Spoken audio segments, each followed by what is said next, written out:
Okay, good afternoon, everybody. Welcome to this edition of the colloquium of the C3.ai Digital Transformation Institute. The mission of the Institute is to discover this new science and technology of digital transformation. And so we are putting together a group of the world-leading scientists to really advance this field of digital transformation. It's a new field at the intersection of AI, machine learning, data from IoT sensors, and of course, computing. And it involves stakeholders from business, government, and society. It is a partnership of the following universities, and they've all sent us new logos here. You can see CMU, Royal Institute of Technology, MIT, Princeton, Stanford, Berkeley, the University of Chicago, and the University of Illinois. And with the University of Illinois, we are the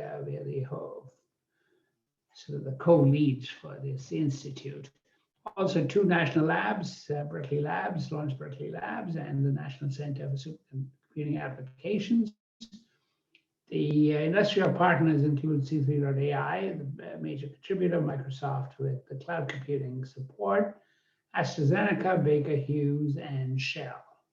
So, simply the workshops and the conferences of the C3.ai Digital Transformation Institute are repositories on YouTube, as are previous seminars. And the most recent workshop, which just ended last Friday, was on machine learning for resilient, secure, carbon-free electricity supply.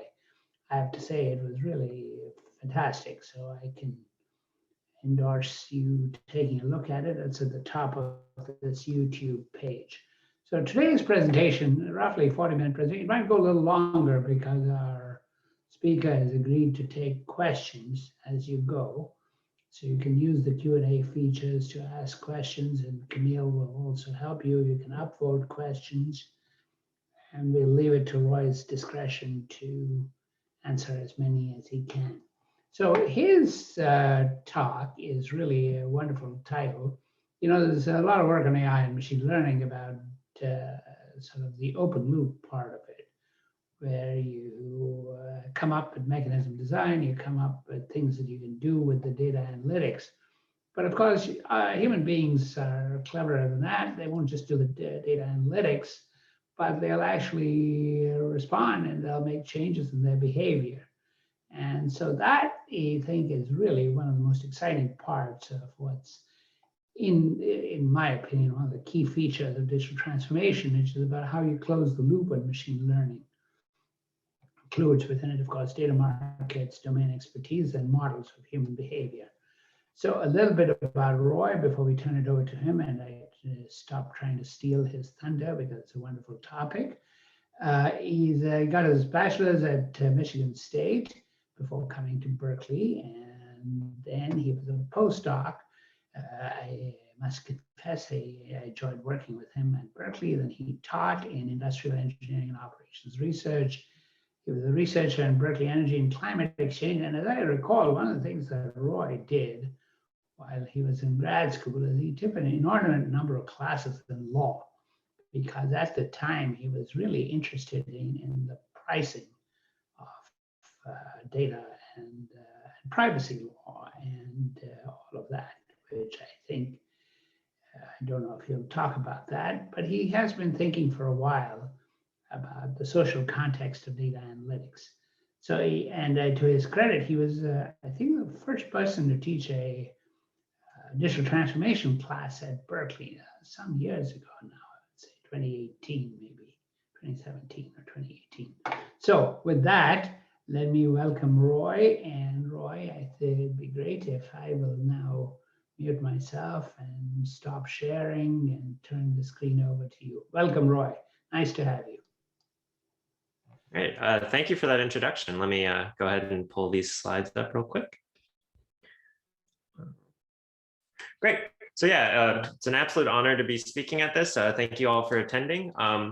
Yeah, my talk today is going to focus on understanding the closed loop effects of machine learning, looking at how when we deploy machine learning in the real world, how we need to move beyond just classical statistical estimation and the new problems that arise from it. So in a little, I kind of like this example. I've opened my talk with this example for a few years now, but I still really like it because it just contains a nice microcosm of the problems I'm interested in.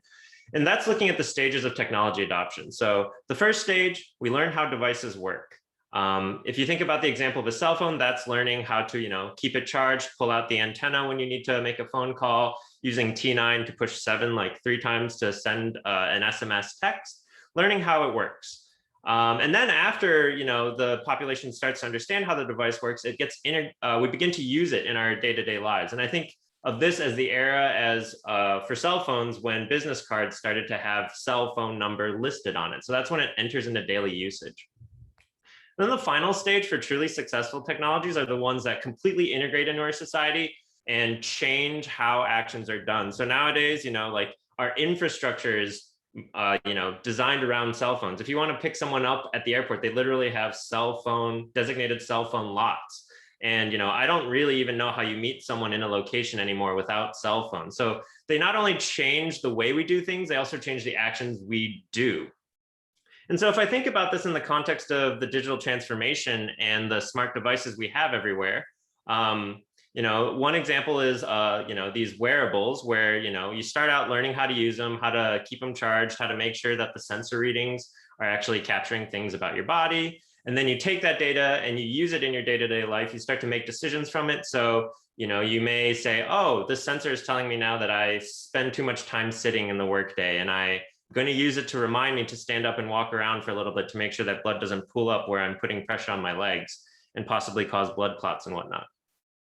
And that's when it enters into usage. But then when it becomes integrated, it becomes a different type of usage. So this here is a video about different ways you can get your Fitbit sensor to have a higher step count.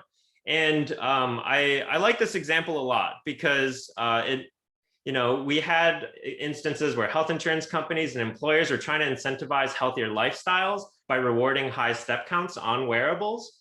And these programs at first glance made a lot of sense. The wearable senses steps are correlated with a healthy lifestyle. We'll use it accordingly. But the thing that it seems like we weren't really accounting for was how we've introduced incentives. We put something at stake in what the sensors say. So I love this because it's just such a microcosm of all the closed loop problems I'm interested in when we deploy machine learning in the real world. When it makes decisions that people care about, you can see how it'll change. And I wanted to make sure that this video was credited. I got this from Wired's YouTube channel. So that is a concrete example of what I mean when I say closing the loop around machine learning. And in particular, when we deploy these algorithms, we have to consider a variety of things. So this is non-exhaustive nor mutually exclusive. It's just a list of things that I think are important and really heavily guide what my research is focused on. So questions of data provenance. Where did the data come from? How is it collected? How is it stored? These questions are important to consider when we think about deploying machine learning in the real world. Data veracity. How do we ensure the quality of our data? How do we ensure that this data actually represents the thing we were trying to sense? In the video on the previous slide, the measurements that the wearable provides are no longer a measure of the real world phenomena we originally cared about. How do we design our methods around it? How do we design incentives around it? And yeah, as I hinted at just now, the incentives of all involved parties, who has a stake in the decisions made, who controls data, who controls algorithms, how do they interact? These are really pressing questions when we deploy this in the real world. The dynamic effects of data-driven decisions, how do data-driven decisions influence the real world, and in turn, the processes that generate the data. So you can think about these as, machine learning algorithms and data-driven methods are making decisions that influence people's lives. What are the consequences of that? And additionally, so, I've almost indirectly referred to privacy here. What information revelations occur as a result of these methods? So when these algorithms make decisions, are we implicitly revealing information or explicitly revealing information? And what are the privacy concerns that come with that? And, also in line with this, like I said, none of these bullet points are mutually exhaustive. New vulnerabilities that may arise from integrating data into the decision-making process. So we may actually make our systems brittle by making them too responsive, which is another thing we have to consider when we deploy them in the real world. So, a big swath, a broad brushstroke over all the questions I'm interested in. I'm not going to be able to cover all that in 40 minutes. So I'm going to focus on just 2 recent works from this year from my group. And we're just going to answer a small subset of those questions talked about there. So for the first part of the talk, I'm going to focus on the question, how should we use data to make decisions? And how can we incorporate domain expertise into these settings? And to do so, we're going to look at it from a causality framework. And in the second part of my talk, I'm going to talk about how data-driven decisions affect data-generating processes and how to understand the closed-loop interactions between the two. So, the decisions affect the data, which affects the decisions and so on, and how we can analyze those dynamics, the coevolution between the data-generating processes and the decision-making, how we can model this coevolution from a control theoretic perspective. Great. So let's start with the first part of the talk. So I feel obligated to have this slide every time I talk about causality. Correlation is not causation. I think everyone knows that, but oftentimes I see it a mistake made in the context of machine learning. So I'm looking out my window right now. It's raining very heavily, so this example feels relevant. So this is a picture of my backyard. It's Kentucky bluegrass. And we just consider the simple scenario. X1 is the amount of rain it receives. So it can be 0 inches or 3 inches. And I, the groundskeeper, if I noticed it hadn't rained today, I go out and I turn on the sprinkler and I add an inch of water to it through the sprinkler by running it for about 30 minutes or so. And if it did rain, I don't turn on the sprinkler at all. So X2 represents how much water I add to the lawn. And X3 is just the total water added to the lawn. It's the sum of the rain plus what the sprinkler applied. So if we look at the conditional value of X3 given X2, well, if I didn't water the lawn got 3 inches. And if I did water the lawn got 1 inch. So, if you naively tried to replace me with a smart sensor, and what you did is you said, oh, let's predict how much water was added or how much water the lawn received as a function of whether or not the sprinkler was on, your learning algorithm would actually say, oh, you get more water on the lawn when the sprinkler is off. And this is one of those mistakes where you're mistaking correlation for causation. So, the previous slide, it sounded really self-evident, but this mistake oftentimes shows up a lot when people apply machine learning in practice. And what we really want to see is what happens when we intervene, when we kind of override the value of X2, we go in. Sorry, that was thunder. We go in, we set the value of X2 manually, and we kind of decouple it from all the things upstream that influence what its value naturally would have been. So we intervene and we kind of manually change the value. And that's what we really want to understand when we take data and we make decisions. We want to know what are the results of interventions, not conditioning, when we're going to actually use this to make decisions. And to sort of emphasize that, the data revolution we're talking about, it's primarily driven by a huge number of sensors. So this is mostly data that's passively collected. It's not the result of active interventions. It's not the result of randomized control trials. It's the result of just, sensors out there reading things. And, if you kind of think about what people who really care a lot about causality say, you need randomized control trials often to identify, causal links. So the question that we're thinking about right now is how can we use this passively collected data to make inferences about the causal effects of variables? So this is a pretty well-established area, and I just kind of want to go over the high-level idea of how it works. So suppose we have 2 random variables, X1 and X2. There's only 3 possible causal structures between them. 1, they're independent. 2, X1 causes X2. 3, X2 causes X1.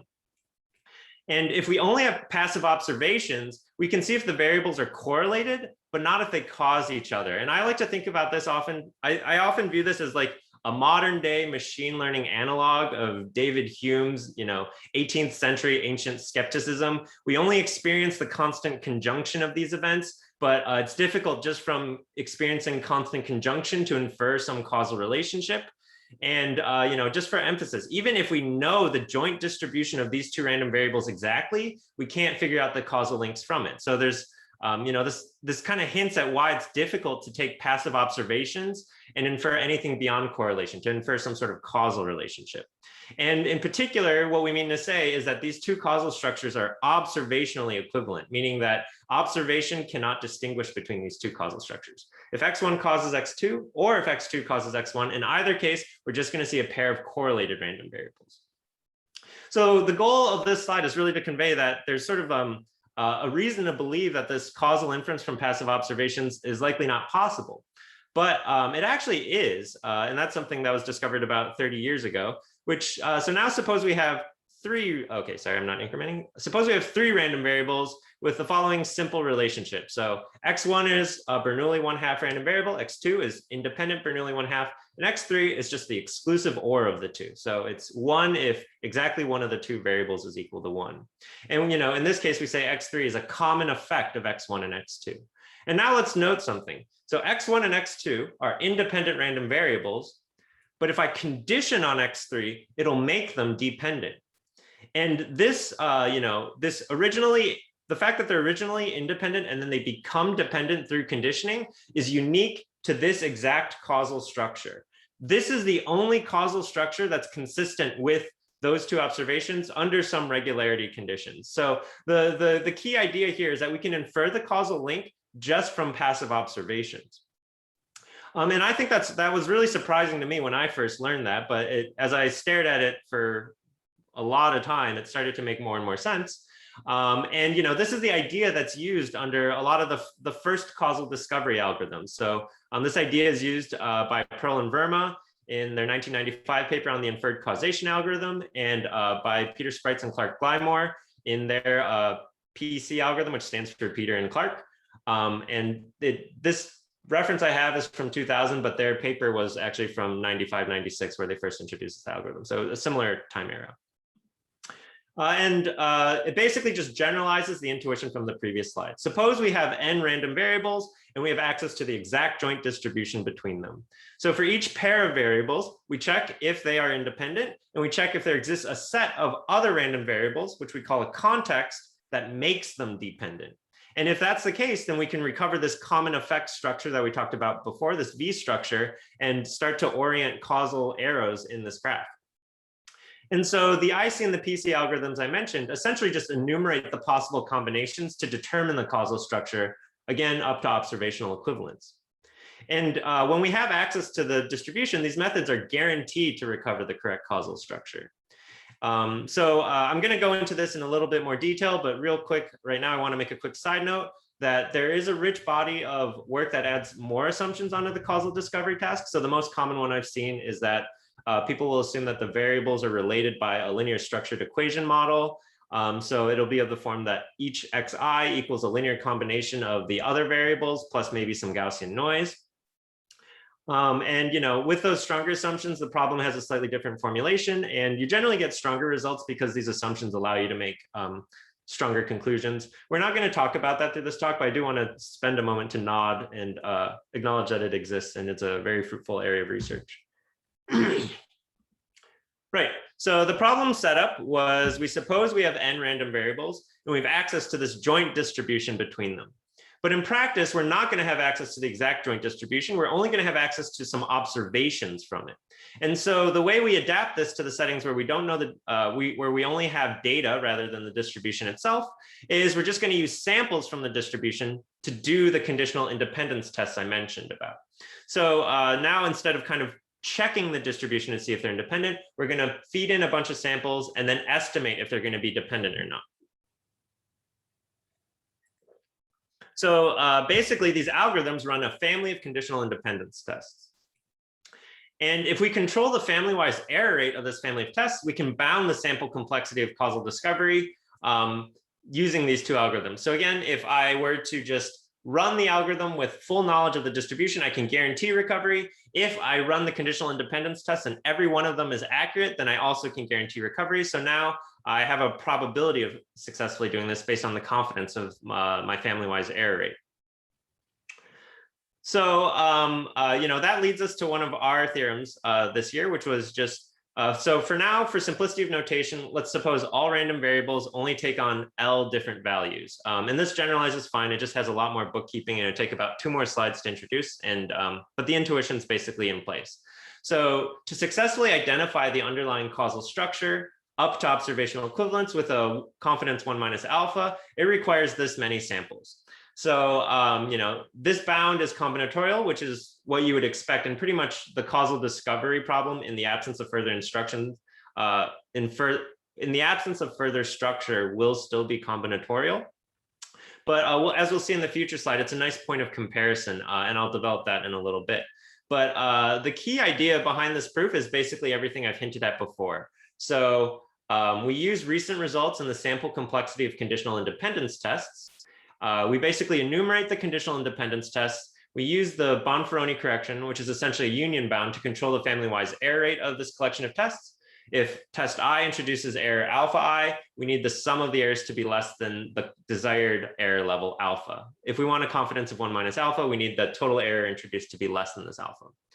And the other thing to note is that the larger the context, the more random variables we're conditioning on, the more samples we're going to need for the same level of accuracy.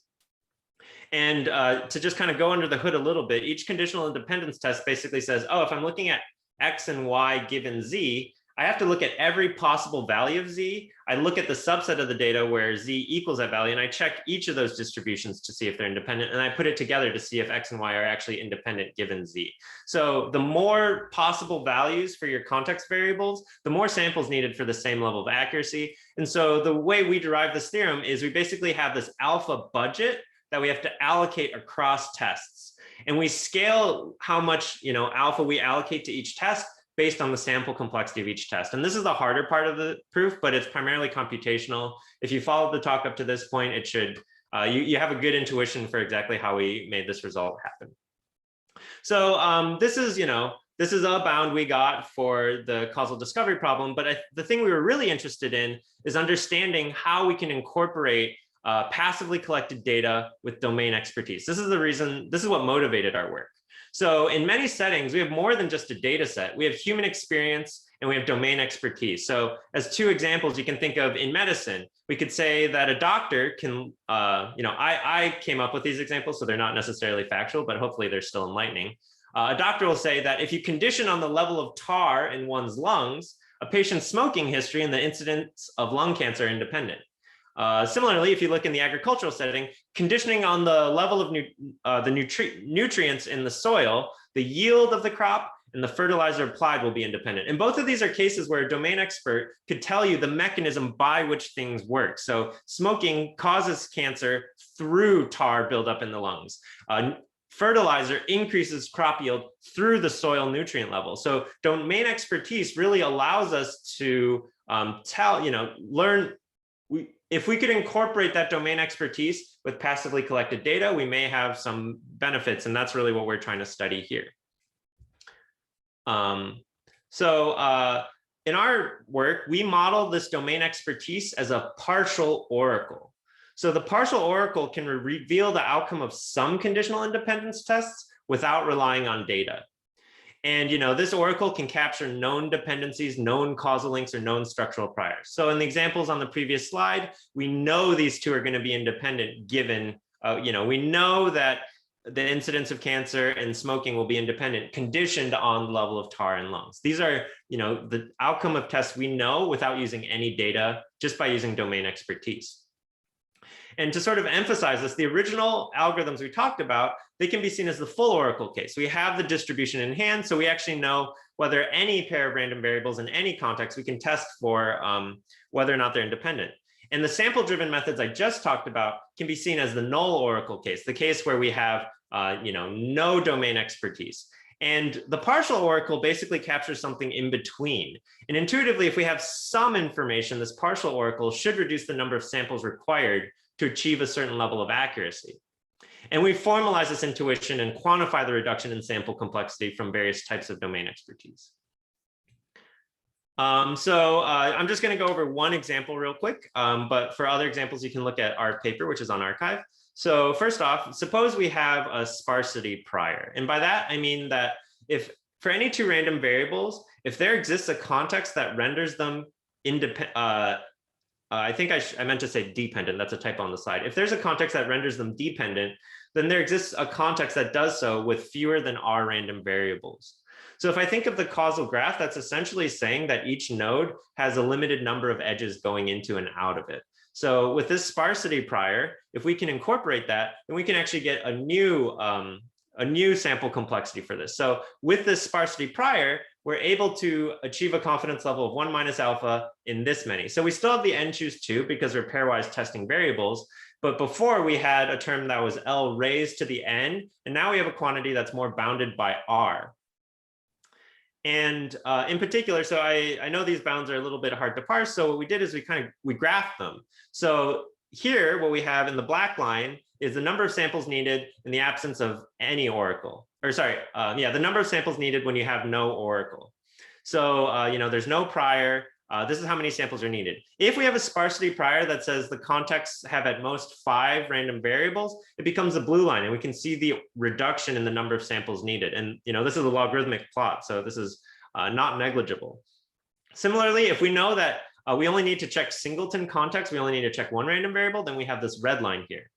So you can see the order of reduction that domain expertise, a sparsity prior, can give you in these settings. And so to summarize this first part of the talk, basically, to understand the effects of our actions, we need to use causal reasoning. And when the data is the result of passive observations, we often need to use some type of causal discovery to learn these causal structures. If we want to know the impacts of our decisions and we don't a priori already know them, then these causal discovery methods are oftentimes what we need to deploy here. And what we did is we introduced this partial oracle framework that provides a method for analyzing how domain expertise can be combined with observational data sets. And finally, the takeaway that I think is really interesting for this work is that we can quantify the value of domain expertise in terms of the number of equivalent observational samples. So we can say, oh, when I don't have the oracle, to achieve this level of accuracy, I need this many samples. When I do have this oracle, it takes this many samples. That difference is exactly the value of domain expertise as measured in the number of effective samples. And thus far, what I've done is I've talked about it as if domain expertise were just, fixed and exogenously given. But I think that one of the directions we're looking in that I think is very exciting is that this can tell us which experiments to conduct. So we can say things like, if I had access to this oracle, this is now the number of samples I need to do causal discovery. So it can actually be used for intelligent experiment design, saying, oh, these are the conditional independencies that if we had a partial oracle that knew them, reduce the sample complexity the most. So just to sort of recap, that was the first part where we're talking about the sample complexity of causal discovery. We're really addressing the question of how we should use data to make decisions and how we can incorporate data with the domain knowledge of experts. And for the second part of my talk, I'm going to focus on how data-driven decisions affect the data generating processes and how to study this from a control theoretic perspective. In particular, we're going to use perturbation analysis to understand these. So first, let's talk about decision-dependent distributions. As I've already hinted at throughout the talk, and from the very beginning with the Fitbit video, the distribution our data comes from may be dependent on the decision we make, the classifier we deploy, the actions our learner decides to use.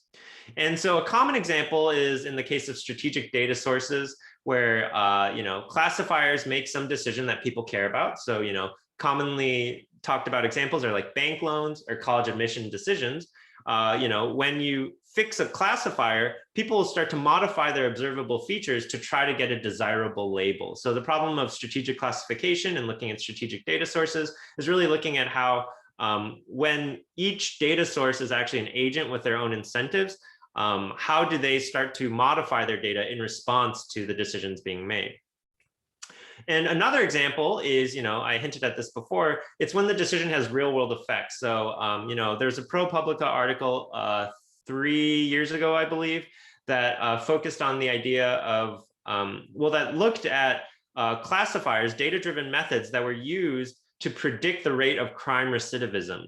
So how likely once arrested, if you were released, would you commit another crime? And these learners were often used to make decisions regarding, what bonds are set, how high bail would be. And you could see that, how high bail could influence, what options are available to them upon release and influence the future data you see in terms of the actual crime recidivism rate. So this decision has a sort of closed loop effect because it affects the process that generated this data, so to speak. So throughout this section, we're going to focus on one motivating example here. We're going to consider a classifier that provides job offers to an applicant pool. So for each individual applicant, theta I will indicate their group membership. They're either a member of group -1 or +1. Yi is their productivity. It's just a zero mean random variable with unit variance. It's unobservable It's independent of their group membership. If it's positive, they create value for your company. If it's negative, they cost more than they're worth. It's independent of their group membership. And there's also noisy observation. We have a noisy observation of their actual productivity. So we observe this noisy covariate. It's just centered around their actual productivity, but it has some variance. And in this model, the participation by group 1 is dependent on the demographics of the offers given to the previous applicant pool. So if, in the past, your company has generally not given offers to applicants from group 1, that'll affect whether or not they're likely to apply again in the future. And we're just gonna, for simplicity, assume the learner uses a linear classifier to decide job offers. There's a lot of details I swept under the rug in the interest of making this, a reasonable presentation. So for more details, you can see one of our preprints that isn't on archive yet, but will be soon. So here's me. I'm visualizing what I just said now. So vertically, you see the group membership. So if it's -1, they belong to group -1. The higher points belong to group 1. The purple line here represents the classifier. If they're to the right of it, they receive a positive label, meaning they're offered a job. If they're to the left of it, they don't receive a job offer. So now, if you think about this, a classifier that ignores group membership will be vertical. And with everything I said about the model, you should be learning to ignore group membership, and you should really just have a vertical line centered at 0. If their observable productivity is positive, they get a job offer. If their observable productivity is negative, they don't get a job offer. But suppose that for whatever reason, it takes some time to learn this, and we're going to see what happens. So at initialization, we have a classifier that actually is unfavorable to group 1. So we see that their observable productivity has to be much higher before they will get a job offer. So if we run the dynamics if you run the dynamics of this model, you'll see that the classifier, after 50 or 300 iterations, it'll start to move to a vertical line. But by that point in time, because of the history of the demographics that your company has historically offered jobs to, we see a lot less participation by group 1 in this model. And then in contrast, if we start with an initialization that's favorable to group 1, after 300 iterations, we see the same thing. We see a vertical line, but we still see participation by group 1. And so there's a few things that I hope this example conveys that we're going to generalize and talk about in more general theory in a bit. But the key idea here is that the initialization has influence on what the steady state behavior will be. So depending on how your company behaved in the past, it'll affect your applicant pool. Even if current day you see that your classifier is basically completely vertical in this stylized model. The second thing I want to note is that this, I think, is a pretty good example to convey situations where the learner may ignore the decision-dependent distribution shift and just be focusing on their classifier error. So, as we update the classifier, we're more focused on just how do we make sure we get good job applicants, but we're not paying attention to how our decisions every time affect future applicant pools, how they affect the distribution our data is generated from. Great, so I'm going to go ahead and try to formalize this a little bit more. So first, let's consider classic risk minimization. So when we make the decision X, we have this risk that's just defined as the expected loss. And here, the function L just denotes the loss of decision X when the realized value of the random variable Z is lowercase z. So, a common example, X is the parameters of your model. Z hat is the estimate you build of Z. Z hat is the estimate you build of Z once you make the decision X. And then this is just the squared error between your prediction and what the actual value is. So, that's just the squared loss. And here, I've explicitly written that the random variable capital Z is distributed according to D here. So it's some fixed distribution, and it's what defines our loss. So this is classical risk minimization, lecture 2 or 3 in most machine learning classes. And so the quantity I'm going to talk about now is performative risk minimization. So the performative risk is given by the following quantity. So it looks almost exactly the same, except here we have that the distribution that Z is drawn from depends on X. And that's what we mean by decision-dependent distribution. So we make a decision X, it changes the distribution that our data is drawn from. So this type of problem has been studied under a variety of umbrellas. So strategic classification, I've already hinted at that. Strategic classification typically models the data sources as rational agents. So your data will respond by playing the best response of your data sources who have their own utilities that they're trying to maximize. It also is studied under decision-dependent distributions and the term endogenous uncertainty. In both those cases, those come from the operations research community. They're concerned with how your decisions affect, the future behavior of things as well. And so, there's a wide variety of literature from this dating back to, at least the 90s. And, they were interested in problems of how do we make infrastructure decisions? How do we decide, where to put sensors on oil fields and such, because, our decisions affect our future uncertainty. And of course, the more recent citations are generally focused on strategic classification that I was talking about. So, recently it's actually been studied by performative prediction. And actually this equation I have is new. It's from 2020. It's from this paper by Perdomo et al. That I've cited here. They're the ones that introduced this framework. They're the ones that coined the term performative risk minimization. And the key insight compared to the previous fields of strategic classification and decision-dependent distributions is that rather than explicitly modeling this function, the function that takes the decision and picks a distribution, what they did instead was they reasoned based on general properties of this mapping D. So rather than saying, oh, if you make decision X, the distribution will be the best response of this data source. Instead, they say, oh, let's just suppose this mapping is Lipschitz continuous with respect to the Wasserstein distance on the space of distributions. So now we're making just a general property. We're assuming general properties of it. We don't have the explicit mapping in hand, which oftentimes captures what happens in the real world a lot more often. So to begin to analyze this, we need to look at a quantity called the decoupled risk. So the decoupled performative risk is given by the following equation. It looks just like the performative risk equation, only now we have two arguments, x1 and x2. And what x1 does is it looks at the classification error fixing the distribution. And what x2 does is it says it fixes the classifier and it looks at what happens due to the decision-dependent distribution shift. So the performative risk basically just passes the same argument into both. But again, we're just kind of decoupling the two ways the decision affects the performative risk. Through the first argument, it affects the classification error. Through the second argument, it affects the distribution that data is drawn from.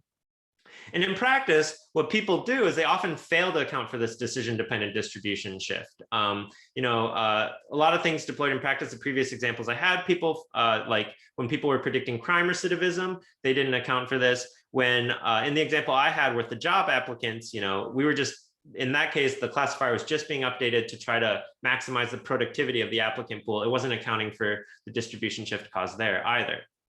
And so what they do is they just observe a data set of samples from D of X, and then they try to improve their decision, but they only consider the effect of the X1 argument. So they ignore the distribution shift through the X2 argument. So it gives rise to this sort of update. So they only look at the change in the decoupled risk through the first argument. So they update with this negative gradient. Okay, so with all of that set up, I want to talk about two key concepts that show up in performative prediction. So the first, we say X is a local performative risk minimizer if it's a local minima of the following quantity. It's just something that minimizes the performative risk. It's a locally optimal decision. It accounts for the decision-dependent distribution shift. On the other hand, we say X is locally performatively stable if it's a local minima of the following. So it minimizes the decoupled risk with respect to the first argument, fixing the second argument at X. So like I said, it's like I observe a bunch of samples from D of X, and then I'm just updating the first argument based on my classification error, treating the distribution as fixed. So performatively stable point fixes the distribution and then just looks for whatever decision or parameter minimizes the classification error. And so this is a fixed point when the learner doesn't account for the decision-dependent distribution shift. And again, just for emphasis, what happens here is the distribution is fixed as we optimize over Y. We only look at how it affects the first argument. So to recap, the performative risk is defined as follows. The decoupled risk is defined where we just separate out the two ways X enters the performative risk. Performative risk minimization would just go down negative direction of the gradient of the performative risk. Local performative risk minimizers are going to be the fixed point of these types of updates. Repeated risk minimization ignores the data-dependent distribution shift, and performatively stable points are going to be the fixed points of repeated risk minimization. So again, like I talked about in the previous examples, repeated risk minimization corresponds to how crime recidivism was predicted without analyzing some of these closed loop effects and such. Performative risk minimization accounts for that. What I'm going to do now is I'm going to look at this from a control theoretic perspective. And in particular, we're going to look at this in continuous time and just view the information on this slide. We're going to view both of these as just forward Euler discretizations of some continuous time dynamics. So first, let's look at the gradient flow associated with performative risk minimization. So if we consider the following gradient flow, we're just looking at x dot equals minus the gradient of the performative risk. And it's a gradient flow. So for those of you with the control theory background, this is really, really nice behavior. You can immediately see that all isolated local equilibria or minima, all isolated local minima of the performative risk will be locally attractive, meaning that there's some neighborhood around x star where trajectories are going to go to it. And the proof is pretty straightforward. You just fix any of the isolated local minima. You take the performative risk itself as a Lyapunov function. And since it's an isolated local minima, there's some ball around x star where this is actually a positive definite function. Along trajectories of the gradient flow, if I take the time derivative of the Lyapunov function along trajectories, I just get this quantity, which is negative definite in a neighborhood around x star, and that's how I can prove this convergence. It's the bread and butter of control theorists, this type of proof.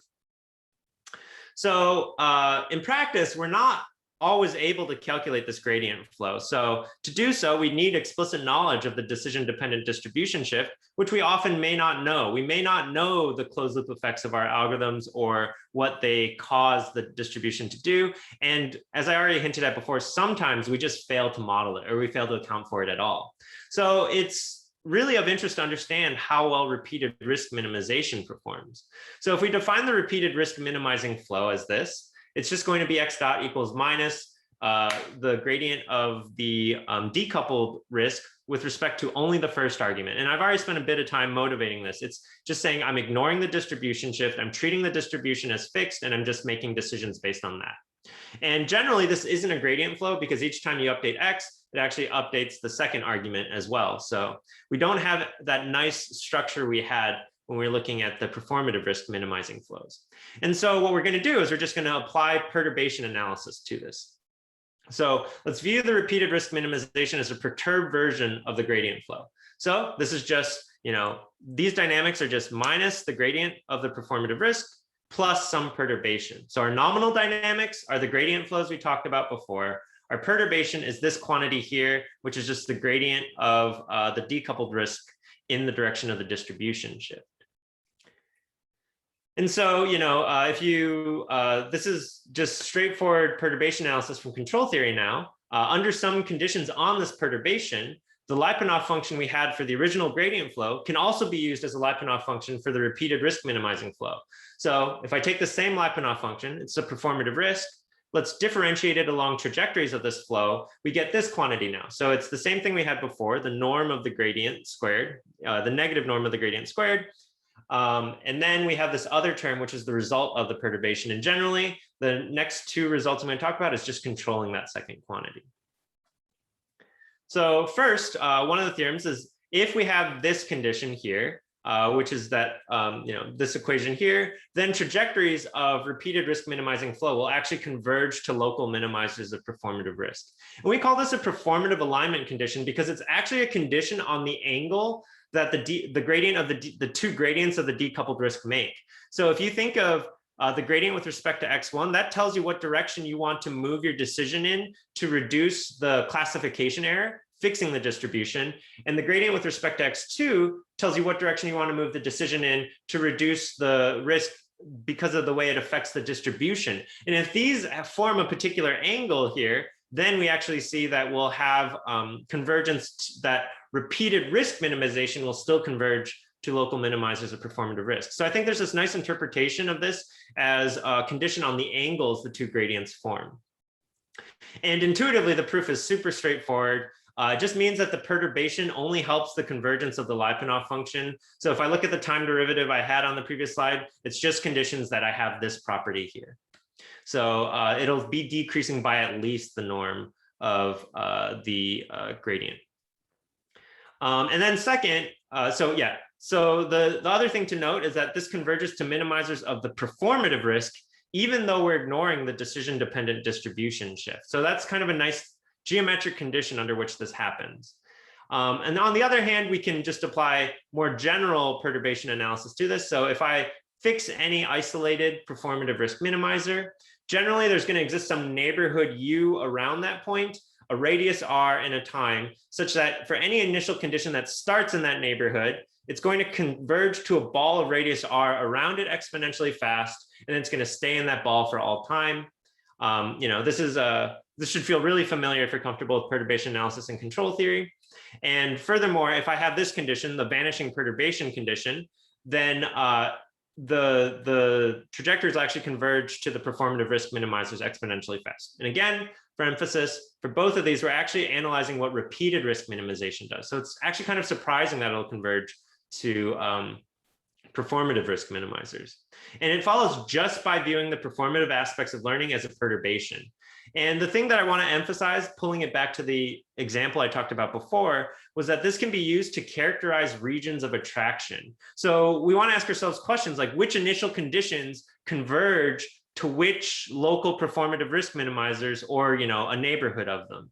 So I drew out this picture to convey exactly what this theorem is if you're not familiar with perturbation analysis. So X1 star here is a local performative risk minimizer. If I invoke the theorem, there's some neighborhood, which is that green shaded region, and then some ball of radius R1 around it. So for any initial condition that starts in that green region, I can follow this trajectory here, and it'll approach this blue ball exponentially fast and then stay in there for all time. And similarly, if I take some other local performative risk minimizer, there's going to be some region of the parameter space of initial conditions such that every initial condition will move into this ball and stay there for all future time. And it'll move to that ball exponentially fast.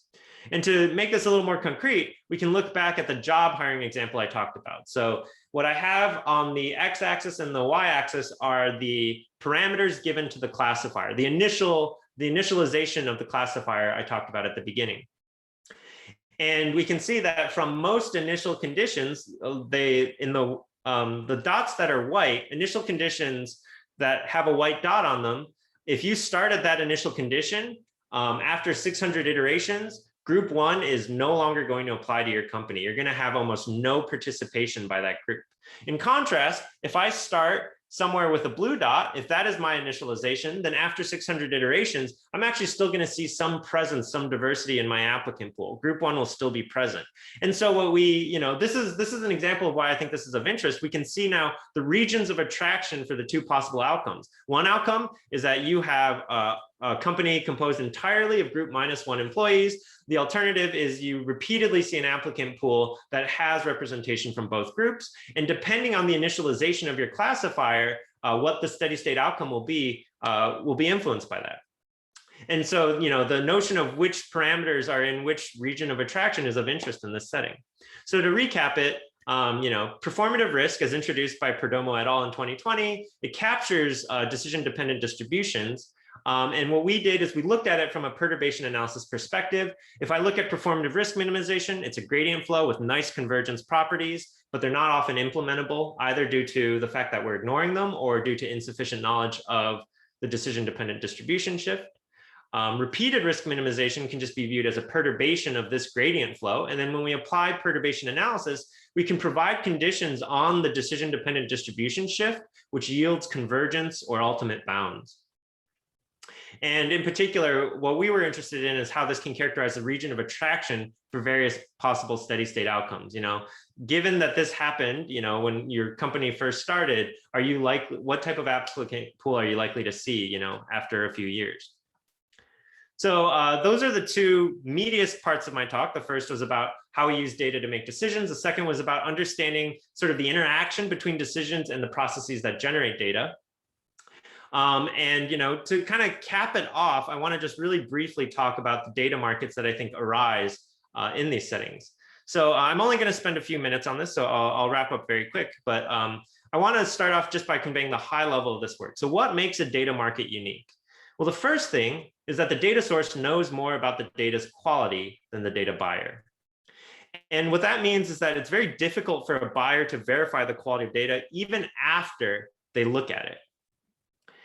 And we can think a lot of canonical examples are when Mechanical Turk was used to generate data sets, you were paid by the question. So oftentimes it was in your best interest if you worked for Mechanical Turk just to spam answers. They may not actually accurately label your data. Another example is in the grading of MOOCs, where peers were expected to evaluate each other. Oftentimes students would just kind of spam answers. Or maybe not, I won't say spam answers. Maybe they didn't exert as much effort as they should have grading these assignments. So, we had issues in past settings where data sources, once they were paid for data, they weren't really incentivized to create good data. And the data source knows more about this. So there's this asymmetric information, this principal agent problem that arises. And I want to note that this issue doesn't appear in models where the data quality is exogenous. So if you're reading a paper about data markets and the decision is a yes, no option, do I share data, do I not? Then this issue actually kind of disappears because it's given that if they share the data, it's going to be of a particular quality. So if the data quality is exogenously fixed, then we don't have to worry about this issue in the model. The second is that the data, once created, is practically costless to copy. So in economic terms, it's a non-rivalrous good. And in the absence of exclusivity contracts, data sources can resell the same data to multiple data buyers. I harvest or cultivate data once, and I can sell it repeatedly. This is why the pricing of apples versus the pricing of video games is so dramatically different. In practice, exclusivity contracts, depending on the domain, may have varying feasibility in terms of how enforceable they are. So if a company takes in data and then it does all its algorithmic usage of it behind some IP wall that's gated, then exclusivity contracts are hard to enforce because it's hard to verify if a company was actually using that data or not. And so the idea that data can be infinitely copyable, but still only have a fixed upfront cost and basically zero marginal cost after that leads to some market consequences. And I'll note that, again, if you're out there reading papers on data markets, oftentimes there are models with a single data buyer. This issue doesn't show up then because there's only one data buyer. The fact that you could reproduce it doesn't matter because there's no one else to buy it. The third thing is that when I share my data, it implicitly shares information about you. So this information leakage or the informational externalities has a huge effect on how data sharing performs. So the idea is that the market value of data depends on how much novel information your data contains. So, if I'm about to try to sell my data and then someone with basically the same exact features as me sells their data, the market value of my data has decreased significantly because there's less new information in it as a result. And these models typically have a few conclusions that you can draw from it. One is that a bunch of people sharing their data will drive the prices down. And another, which I think we've all seen in practice, is that it encourages data sharing because the change in your privacy doesn't matter much. So if you've seen people adopt a sort of fatalistic stance on their data sharing, like, oh, it doesn't matter, they already know everything anyway, that's related to the same exact idea, that your actual data doesn't reveal that much more about you anymore because other people's data has already revealed so much about you. The novel information, the novelty, the innovation in your data is very, very small. So who cares? I'm just going to, always leave my Bluetooth on, always share this data constantly. So, a lot of the models that are trying to capture that sense of privacy fatalism also build on this idea here. And again, if you're reading books, reading papers on data markets and trying to sort of see where all the things fit together, this issue doesn't appear if you have a single data source. So because this is about information leakage across multiple data sources, that's not going to show up in problems with a single data source. So I put these three things together now. These are the three things I think that make a data market unique. A lot of the work in data markets thus far usually models 2 out of the 3 of these parameters. In our recent work, we tried to model all 3 of them simultaneously. So if the data quality is endogenous, if we have multiple data buyers, and we have multiple data sources, then basically most game theoretic equilibrium concepts fail to identify a unique outcome. We have fundamental degeneracies in the equilibrium concepts, and nothing, there's very little that can address it. So if the learners improve their learning algorithms, that doesn't change the fundamental degeneracy. So, and we started thinking about this in 2017, back when I was at Berkeley. We showed that there's always going to be a multiplicity of generalized Nash equilibria. More recently, we looked at equilibrium selection techniques like variational equilibria and normalized equilibria, and we also saw that these will still have a multiplicity of equilibria. I think what's interesting here is that if we want to model all 3 of these quantities at once, we really have a push towards coming up with new equilibrium concepts that can kind of capture something about data markets, and all the existing ones fail. So I think that's an exciting area of research. So I'm almost done. This is my last slide. I just want to make some closing remarks. I think if I were to title this slide, it would be, what does the digital transformation mean to me? And I think it's ultimately moving from statistical estimation to intelligent systems. And when we deploy the intelligent systems out there in the real world, it creates this ecosystem, and data, the processes that generate it, the real world underneath it, they can't be taken as exogenously fixed. We have to design and deploy data-driven methods. We have to co-design these things with the ecosystem that it's created. And throughout this talk, I tried to give 2 examples of looking at these closed loop effects that move it above just classical statistical estimation. So thanks so much for your attention. That's all I have. I'll take any questions if you have them.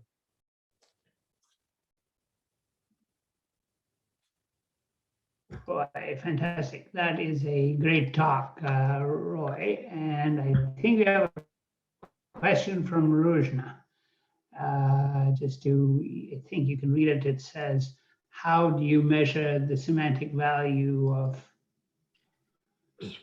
that's a really good point. Yeah. Hi, Rujna. It's not modeled in our framework, actually. So I think that is something that is an interesting direction to think about, because right now, as I've kind of hinted at, and perhaps is vaguely unsatisfying for someone interested in the semantics of it, is that every variable is essentially just a node on the graph, and we're looking at the joint distribution between them. So off the top of my head, yeah, I don't have a great answer to the semantic value of domain expertise. I think that we could adapt the results to say, these are the decisions we're interested in making. So if someone who is designing the system said, I'm going to be manipulating these variables, we can say particularly some particular nodes on the graph are more important, but there's no semantic integration. So yeah, that's a good point. Roy, this is just a fantastically exciting talk, I have to say, because this ProPublica thing that paper that you referenced about recidivism and all of that. I mean, in a broader sense, this is an example of places where people are using automated algorithms to assess giving loans and setting prison times, and I think your work has shown how dangerous it is to do that without an understanding of. So, what do we tell the world where the people making hiring decisions?